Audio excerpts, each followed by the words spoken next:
નમસ્કાર મિત્રો. આજે સીધું ને સટમાં અમારા ખેરાલુમાં ગ્રેજ્યુએટ થયેલા અને પાટણના ધારાસભ્ય ડોક્ટર કિરીટ પટેલ આપણી સાથે જોડાયા છે. કિરીટભાઈએ મને જરા ઝટકો આપ્યો હતો, કારણ કે મને નવાઈ એ લાગી કે આટલા બધા વર્ષોથી હું એમને જાણું છું, પણ એ ખેરાલુની કોલેજમાંથી ગ્રેજ્યુએટ થયા છે એ વાત મને ખબર નહોતી. અને આમ તો ભણેલા ગણેલા છે, કારણ કે આજકાલ ડિગ્રીઓ કોની કેટલી સાચી એના વિશે ઘણી બધી ચર્ચાઓ થતી હોય છે. પણ મારી પાસે એમનો જરાક બાયોડેટા છે. એટલે એ ધારાસભ્ય તો 2 વાર થયા.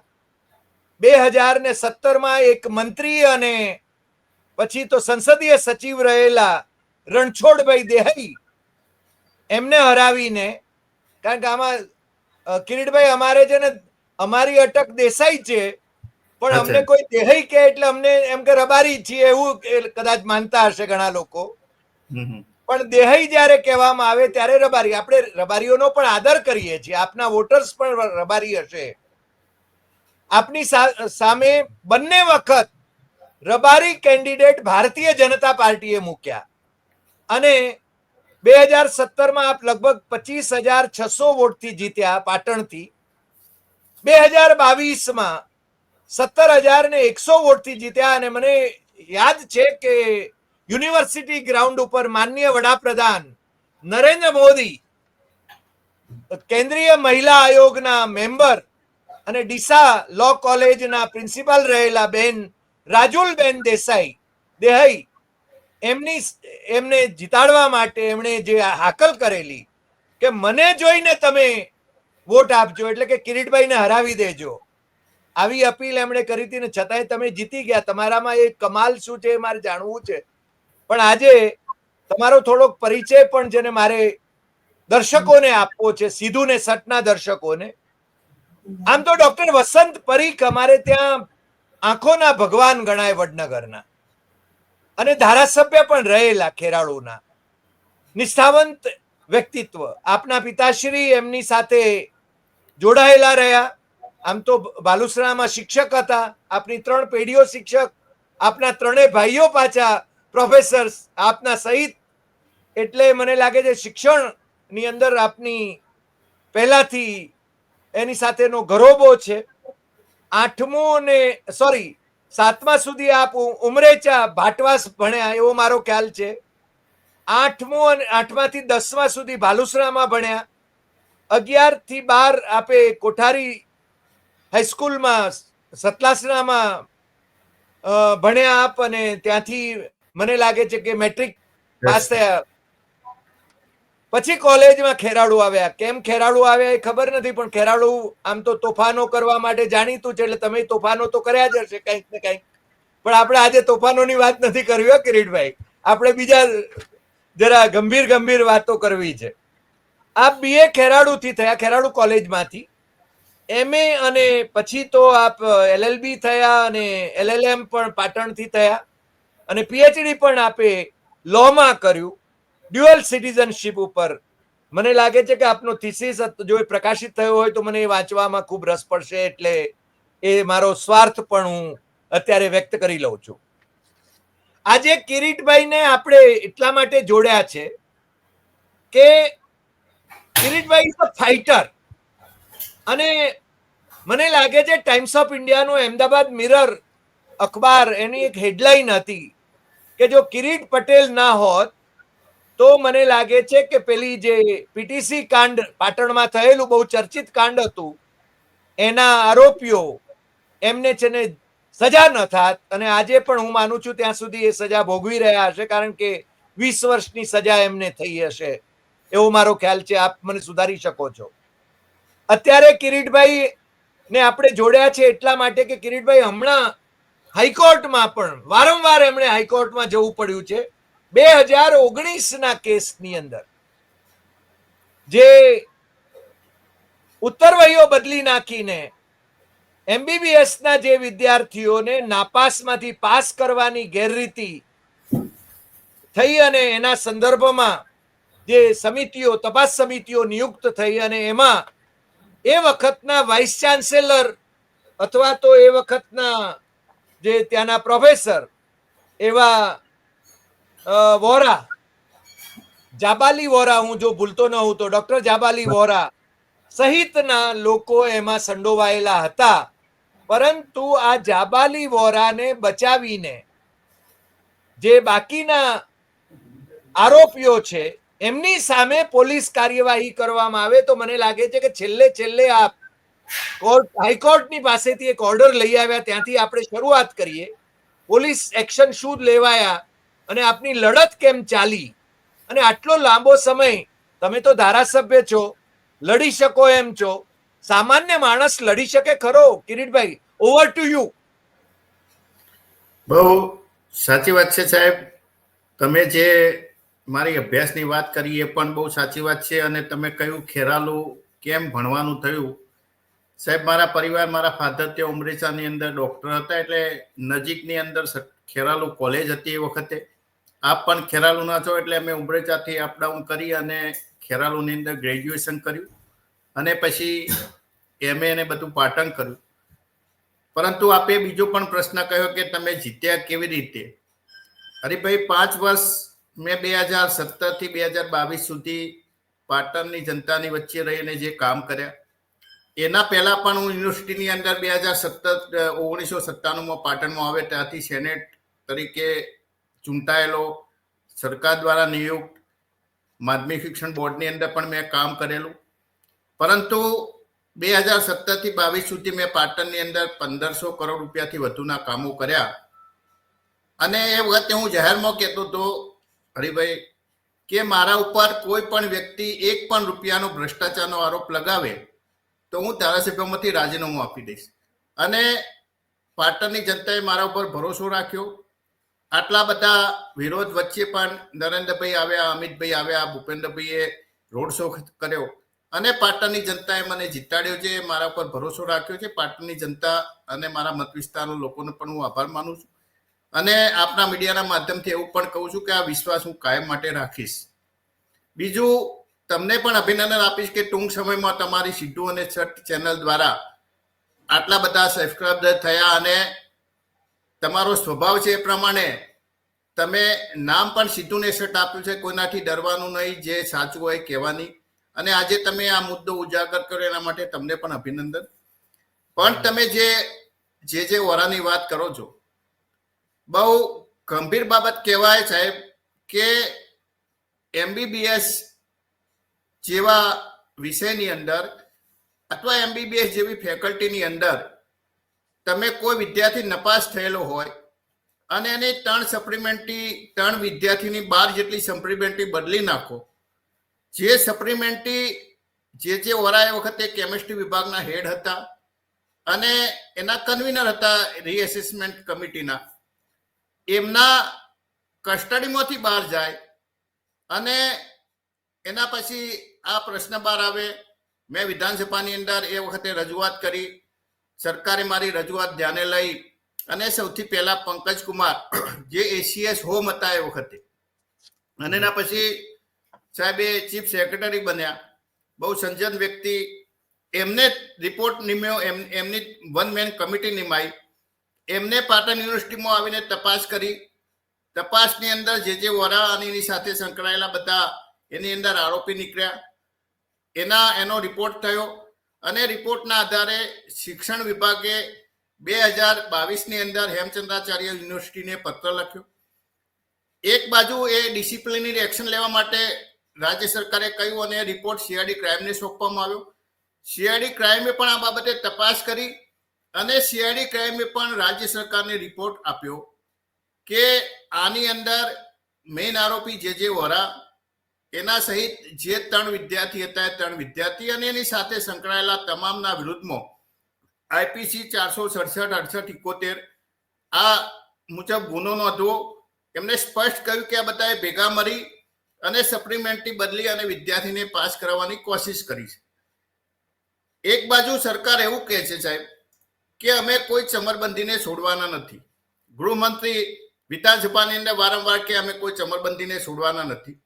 મેં કહ્યું આની અંદર તમારે ચમરબંધીને પકડવા નથી જવાનું, આની અંદર રાજ્ય સરકારના ચીફ સેક્રેટરીએ સીઆઈડી ક્રાઇમે આ ચમરબંધીને પકડીને આપ્યો છે અને છતાં પણ તમે એના વિરુદ્ધમાં ફરિયાદ નોંધાવતા નથી. શિક્ષણની અંદર આ બધું ચલાવી ના લેવાય અને એની અંદર પણ સાહેબ MBBS ની અંદર આવા સપ્લિમેન્ટરી બદલીને પાસ થયેલા વિદ્યાર્થી જો ભવિષ્યની અંદર ડોક્ટર બને તો એ કેટલા લોકોની જિંદગી સાથે રમત રમે. આ કોઈ દિવસ કોઈ સંજોગોમાં ચલાવી ના લેવાય. આમ છતાં પણ સરકારે કોઈ નિર્ણય ના લીધો અને છેવટે મારે નામદાર હાઈકોર્ટની અંદર જવું પડ્યું. હાઈકોર્ટની અંદર પણ સાહેબ 7 થી વધુ વખતે હાઈકોર્ટે યુનિવર્સિટીને આદેશ કર્યો કે તમે આના વિશે ફરિયાદ નહોતો. કઈ પ્રક્રિયા કરવામાં ના આવી. પોલીસને કહ્યું કે તમે આ બાબતે ફરિયાદ નહોતો. પોલીસે 7 થી 8 વખતે યુનિવર્સિટીના રજિસ્ટ્રાર અને કુલપતિને પત્ર લખ્યો. એસપીએ પણ પત્ર લખ્યો કે સીઆઈડી ક્રાઇમનો જે રિપોર્ટ છે એ રિપોર્ટના આધારે તમારે ફરિયાદ આપવી જોઈએ, પણ ફરિયાદ આપી નહીં. છેવટે હાઈકોર્ટ કડક થઈ અને હાઈકોર્ટે કહ્યું કે આ 20મી ગઈકાલે 20મી 2 દિવસ પહેલા 20/3 છેલ્લી મુદત આપી અને હાઈકોર્ટે એવું કહ્યું કે 20/3 સુધી તમે જો ફરિયાદ નહીં નોંધો તો અમારે આદેશ કરવા પડશે અને તમને બધાને તમારા વિરુદ્ધમાં ફરિયાદ નોંધવી પડશે. એટલે આમને યુનિવર્સિટીએ વોરાને બચાવવા માટે નાટક કર્યું. એક જૂનો રિપોર્ટ હતો ખેર કમિટીનો. એ રિપોર્ટના આધારે રાતોરાત એમને ફરિયાદ નોંધાવી, કારોબારી બોલાવી, કારોબારીના રિપોર્ટના આધારે ફરિયાદ નોંધાવી. યુનિવર્સિટીનો જે આપણો નવો કોમન યુનિવર્સિટી એક્ટ જે આવ્યો એની અંદર પણ સ્પષ્ટ જોગવાઈ છે કે કારોબારીનો જે નિર્ણય છે એ BOM બોર્ડ ઓફ ગવર્નિંગની અંદર મૂકવો પડે અને પછી જ એની કાર્યવાહી થઈ શકાય. છતાં પણ એ કાયદાનું એક્ટનું ઉલ્લંઘન કરી અને ફરિયાદ નોંધાવી અને એની અંદર જે વરાનું નામ કાઢી નાખ્યું. જે 3 વિદ્યાર્થી હતા એમનું નામ આપ્યું અને જે રોજમદાર હતા જેને કંઈ લેવા દેવા નહોતું એવા લોકોનું નામ આપ્યું. એટલે સાહેબ આ બહુ ગંભીર બાબત કહી શકાય. અને સૌથી પહેલા તો કે આ આજુબાજુના લોકોએ વરાને એક ઋષિ તુલ્ય બનાવી દીધો કે આ ઋષિ જેવો માણસ છે.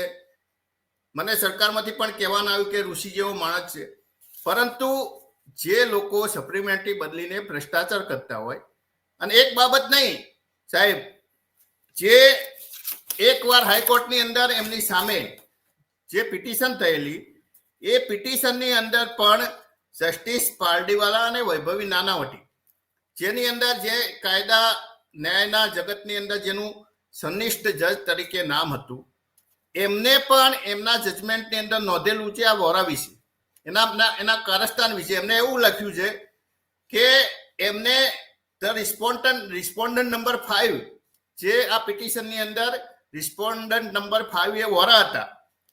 In his affidavit, in reply in para 4.7 has made a false statement. જે વ્યક્તિ એક પ્રિન્સિપાલ, એક અધ્યાપક અથવા એક પ્રોફેસર થઈ અને નામદાર હાઈકોર્ટની અંદર સોગંદ ઉપર ખોટું બોલી શકતો હોય એ વ્યક્તિ શું ખોટું ના કરે એ સરકારે જોવાની જરૂર છે. એના કરતાં બીજું એ સાહેબ એ પરીક્ષાની અંદર HOD હતા, એમને પરીક્ષા લીધેલી. એ પરીક્ષાની અંદર ખોટા બિલો બનાવવાની એમના વિરુદ્ધમાં એક ફરિયાદ મળી. એ ફરિયાદ એમને એ મળી, જે ફરિયાદ હતી એ 9/3/2014 એની કારોબારીની અંદર એમના વિરુદ્ધમાં એક્શન લેવા માટેની એક કમિટી બનાવી. એ કમિટી એના પહેલા 19/3/2013 એક સિનિયર પ્રિન્સિપાલ હતા PJ પટેલ, એક કમિટીની અંદર પણ એ રિપોર્ટ આવ્યો અને એ કમિટીની અંદર પણ જે વ્યક્તિ એમની સ્ટુડન્ટ જે અમેરિકામાં હતી એ સ્ટુડન્ટના નામના ખોટા બિલો બનાવ્યા, બીજા પણ ખોટા બિલો બનાવ્યા અને રિપોર્ટની અંદર જે 19/3/2014ની કારોબારીની અંદર આ રિપોર્ટ સાહેબ સબમિટ કરવામાં આવ્યો. એ રિપોર્ટની અંદર પણ કહ્યું છે કે એમને ઉચાપત કરી છે. જે વ્યક્તિ અમેરિકા છે એના ખોટા બિલો બનાવીને ઉચાપત કરી છે. છતાં પણ 9/3/2014ની કારોબારીની અંદર એમને નિર્દોષ છોડી દેવામાં આવે. એટલે મારો કહેવાનો મિનિંગ એવો છે કે ઘણીવાર માણસના બે ચહેરા હોય છે. પણ જે બીજો ચહેરો હોય એ લોકો સુધી પહોંચતો નથી. અને આજે તમે જે પોસ્ટર બનાવ્યું છે, મને લાગે છે કે બહુ અભ્યાસના અંતે પોસ્ટર બનાવ્યું છે. તમે જસ્ટિસ પાર્ટીવાળાનું અને પીજે પટેલ કમિટીના રિપોર્ટ, તમે આ પોસ્ટરના આધારે મેં એનો અભ્યાસ પણ કર્યો છે. એટલે લોકો સુધી એમનો જે અસલી ચહેરો હતો સાહેબ, એ અસલી ચહેરો ધીમે ધીમે લોકો સુધી પહોંચાડવાનું જો ભગીરથ એક મહત્વનું કામ કર્યું હતું, આપે સીધું અને સટની અંદર કર્યું છે. એટલે હજુ પણ સરકાર એમને બચાવી રહી છે.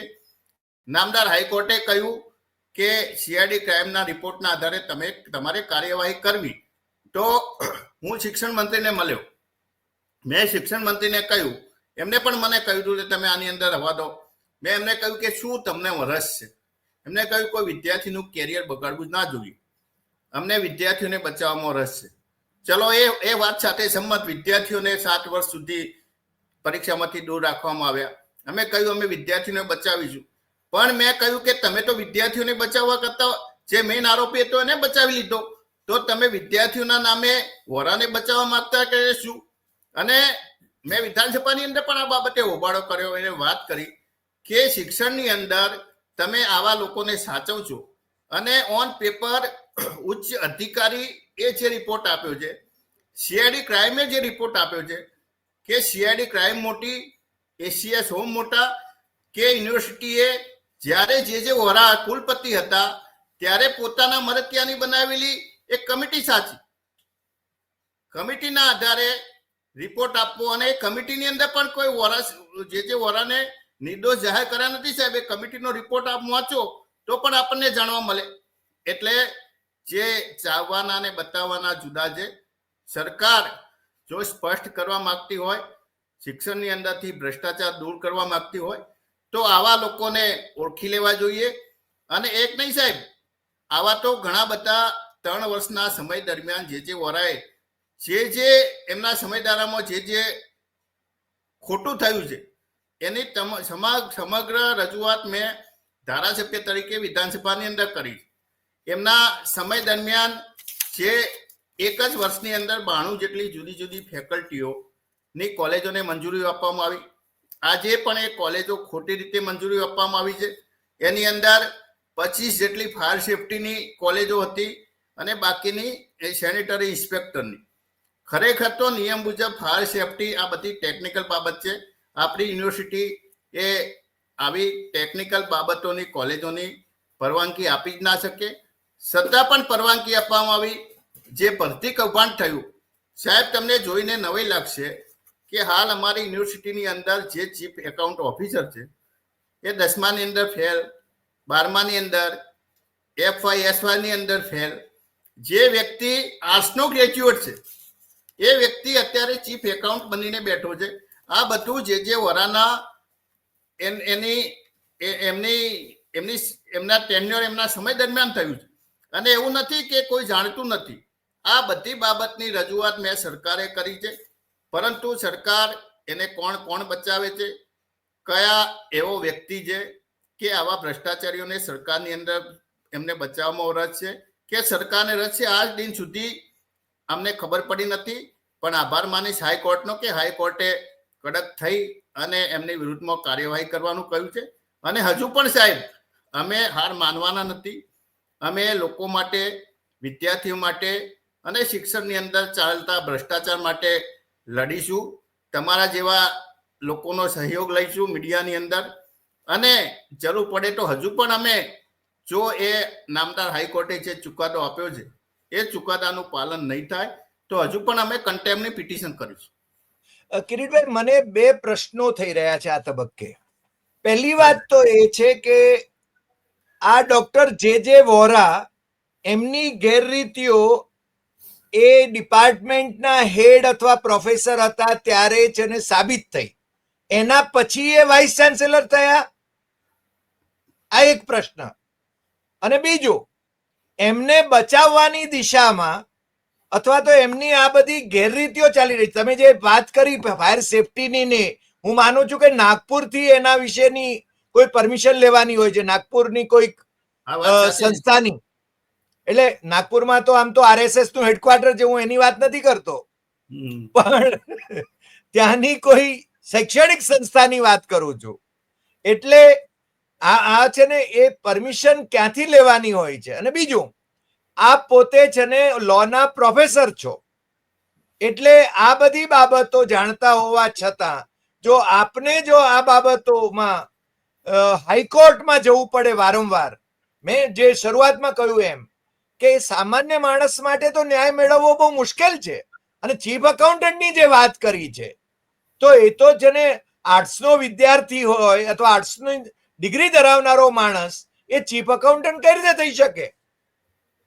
બહુ બહુ સાચી વાત છે સાહેબ. પણ આપે કહ્યું એમ કે નાગપુરની વાત કરી, અત્યારે ગુજરાતનું નહીં પણ દેશનું કેન્દ્રબિંદુ નાગપુર બન્યું છે ને કદાચ મને સમજાતું નથી તમે ઈરાદાપૂર્વક બોલ્યા કે એમનેમ તમારાથી બોલાઈ ગયું, પરંતુ આપની વાત સાચી છે કે સરકાર એવું છે, શિક્ષણ મંત્રી એવું કહે છે કે અમને બચાવવામાં રસ નથી, ગૃહમંત્રી એવું કહે છે કે અમને આ વ્યક્તિને બચાવવામાં રસ નથી. તો કોણ બચાવી રહ્યું છે, આના છેડા ક્યાં સુધી પહોંચે છે, એ બહુ સંશોધનનો વિષય છે.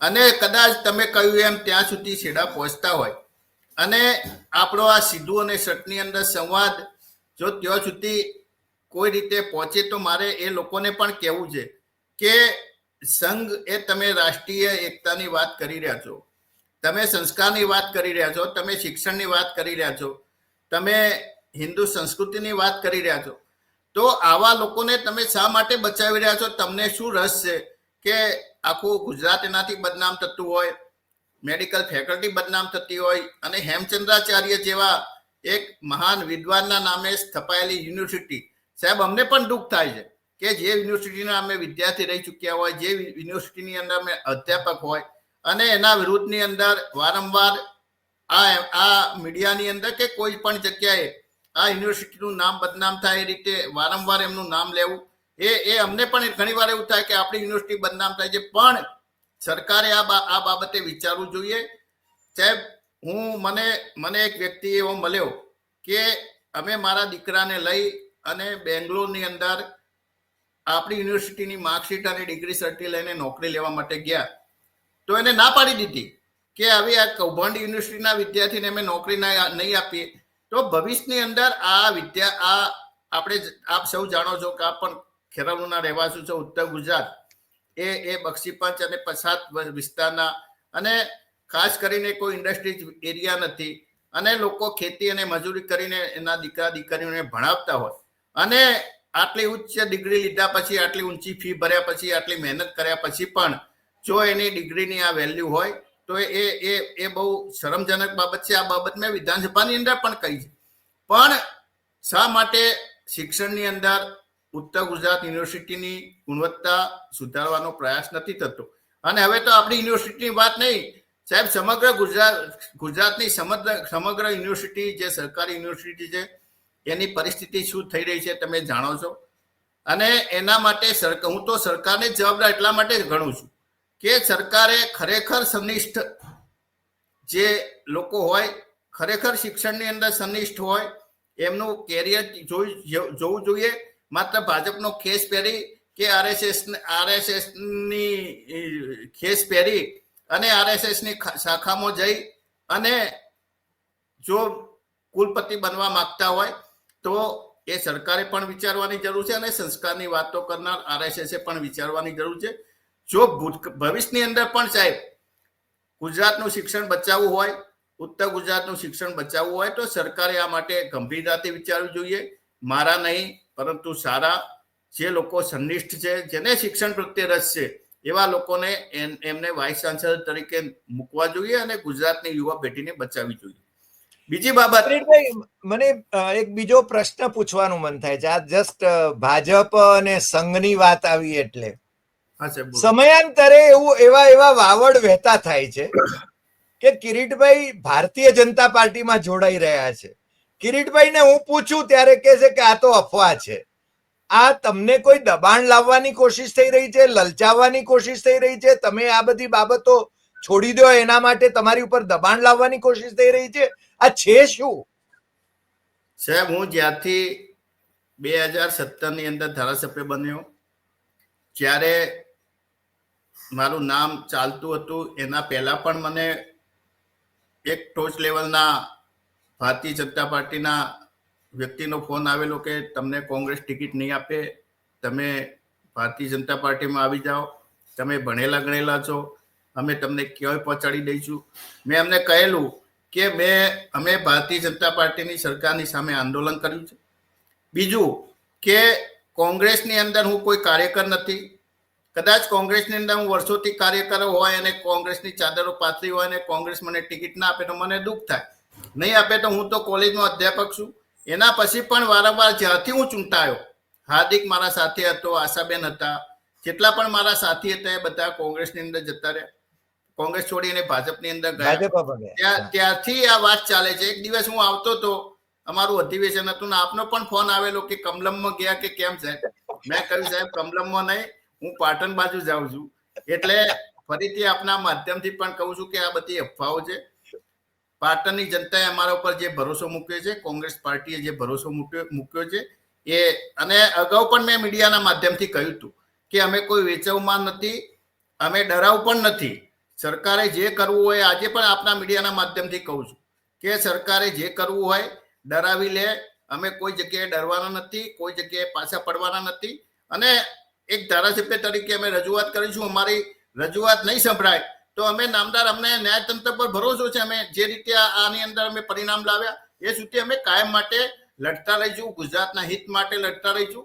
જે રીતે તમે ડર્યા સિવાય સિદ્ધુને શર્ટની અંદર સાચી હકીકત એ પ્રસિદ્ધ કરો છો, એ રીતે અમે લોકો માટે અને અમારો અવાજ હંમેશા લડતા રહીશું.